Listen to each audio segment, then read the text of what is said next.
2 बरा खाबो हम 3 ठन बरा खाबो तोर दिन कपाट लगा कपाट ला तोर दारी बावन कते तोर तो दारी नौ काला उठू की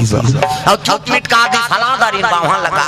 ये महाराज कते शिव ना साव गांव मन कते नहीं है भैया महाराज बीत गया और जिया थे जा रहा भाई गए महाराज नहीं है बीत गए महाराज ने देखो तो माता मन की ये महाराज ना ये तो बहनी उठ ना महाराज कहां महाराज हां वो नहीं उठाते मैं तोरे उठूं मैं उठूं तान में 2 ठन खाऊं हम 3 ठन खाबो वो महाराज जी झलोक नहीं उठीसगा गांव रोना रही शुरू हो गए महाराज झलोक नहीं है यहाँ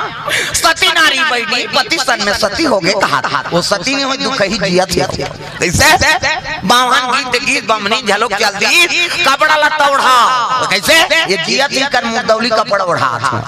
था ऐलान हो गए सुनो महाराज